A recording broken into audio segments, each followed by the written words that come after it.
Some screams are silent, but when the right person hears them, the world changes. The glittering streets of New York City were still alive, even on a cold night. The honking taxis, the flashing billboards, the hurried footsteps. This city never sleeps.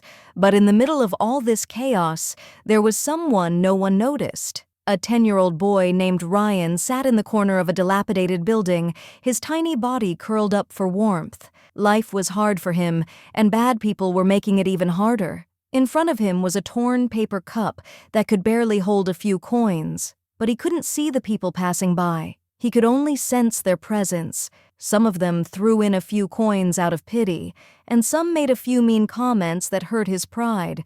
Others ignored him completely, but no one really stopped to help. Until that night, Donald Trump got out of his limousine and something caught his attention. He saw Ryan in the sea of people and knew something was wrong as soon as he saw him. The boy was wearing an old, torn coat and was clearly shivering in the cold. But what struck Trump the most were the boy's empty, lifeless eyes. This was not just an abandoned child. This was a forgotten child, and he knew very well that if a solution were not found, a life would end badly. Ignoring the security team's attempts to clear the way, Trump walked toward the boy. He stopped just a few feet away. Ryan slowly raised his head, sensing someone close to him. He couldn't see Trump, but he could sense his presence. "What are you doing here, kid?" Ryan hesitated, then whispered weakly, "I'm just waiting." "But no one's coming." Trump felt a fire ignite inside him. There was something about this boy, his voice, his loneliness, that struck a chord. This wasn't going to be just a moment of charity. Trump wasn't going to give the boy a few dollars and then leave. He was going to save him, and all he cared about right now was this blind boy. And in doing so, he was going to uncover something much more sinister, and he was determined not to hold back for a moment from doing what he could. Sometimes the truth is right in front of us, but people choose not to see it. Trump crouched down in front of Ryan. The boy's face was pale, his lips chapped. But what stood out most wasn't exhaustion, it was fear, and Trump understood that all too well. "What's your name, kid?" Ryan thought for a moment. Afraid. Few people had ever spoken to him politely, and those who had never meant well. People had been hurt by him so much that it had become natural for him to be afraid. But this man's voice was different. Still, he had to be careful. "Ryan." Trump narrowed his eyes. Something was wrong. "Where's your home, Ryan?" Ryan bowed his head, his small, trembling hands gripping the sleeves of his coat. Finally, he whispered, "I have no home. They leave me here every day and I have to serve them. I have to." Trump's mind was racing. Who were they? Was Ryan kidnapped? Abandoned? Forced into something? Ryan flinched as Trump considered the possibilities. His body tensed. His breathing quickened. "Please, don't stay here too long. They're watching me." Trump immediately scanned the surroundings. If there was a threat, he needed to spot it. Then, he saw him. A shadowy figure stood at the street corner, wearing a black hoodie, speaking on a phone. His gaze was fixed directly on Ryan. Trump shot up to his feet, eyes locking onto the man. The stranger immediately turned and disappeared into a nearby alleyway. "Who was that, Ryan? Do you know him?" Ryan quickly shook his head. They watch me. If I don't make enough money, they punish me." A cold fury spread through Trump's chest. This wasn't just a case of a homeless child. Ryan wasn't out here by choice. This was part of something much darker, an organized system of child exploitation. And now, more than ever, Trump knew he wouldn't stop until he put an end to it. Some children must fight to survive, but what if the enemy remains unseen? Trump's blood ran cold. Ryan's words confirmed his worst fears. This boy wasn't just abandoned, he was being exploited. Trump glanced at the torn paper cup in front of Ryan. A few coins lay inside, but this was just for show. The gang was using the child's blindness to manipulate people's compassion. If he didn't collect enough money, Trump took a deep breath. "Ryan, you don't have to be afraid. We're getting you out of here." But Ryan quickly shook his head. "If I leave, they will find me, and this time, I'll never escape." A chill ran down Trump's spine. This wasn't just an ordinary street gang.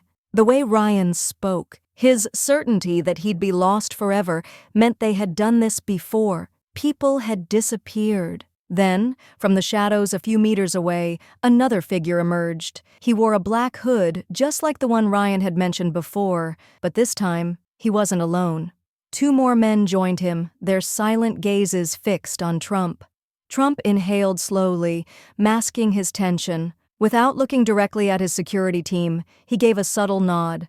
"Listen to me carefully, Ryan."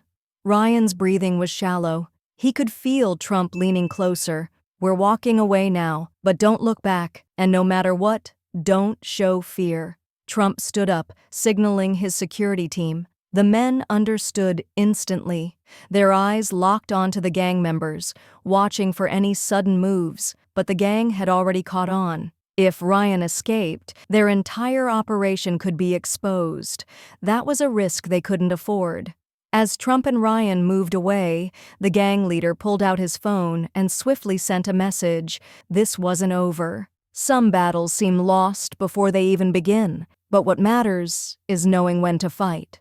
Trump and his team acted fast, taking Ryan to a secure location, but the situation was far more dangerous than they had anticipated. Ryan was taken to a safe hotel. For the first time in years, he lay on a real bed, but his fear remained. "They won't stop. They'll find me, and they'll find you too."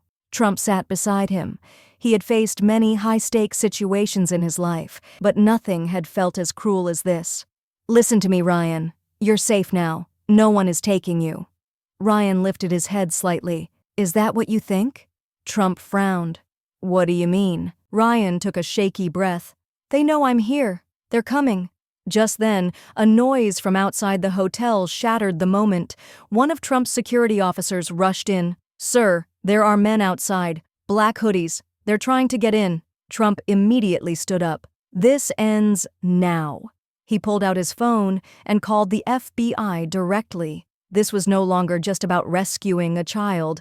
This was about dismantling an entire system of human exploitation. The gang was coming for Ryan, but this time they were up against Trump, and he wasn't backing down. When a child's fate changes, sometimes the world does too.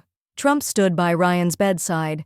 The gang had come for him, but now this battle was in Trump's hands. The FBI operation was in motion. The black-hooded men waiting outside were swiftly captured by security teams, but the real takedown came days later. Authorities raided the gang's hideouts one by one. This criminal network had been exploiting blind and abandoned children, forcing them to beg while stealing every penny they made. But now, it was over. Trump read through the operation reports, taking a deep breath. He paused for a moment, then turned his gaze to Ryan. The boy was still tense under the covers. "Is it really over?" Trump narrowed his eyes before offering a small smile. "Yes, Ryan, they're never coming back." But for Trump, that wasn't enough. He wanted to change Ryan's life completely. A few weeks later, Ryan stepped into his new life. With the specialized education program Trump had arranged, he was given every opportunity to live independently. The best teachers, the safest environment, but most importantly, Ryan was no longer afraid. One day, at a charity event, Trump and Ryan met again. The boy had adjusted to his new reality, but this time he wasn't just fighting for himself. He wanted to help other children in need. Ryan shook Trump's hand and whispered, "If it weren't for you, I'd still be on the streets." Trump smiled. "You're not alone anymore, Ryan. No child should be." Ryan's story spread across the world. Millions learned about his journey through social media. The hashtag #SaveTheChildren became a global trend, and that day, not only Ryan's life changed, thousands of children found hope again. Blast off.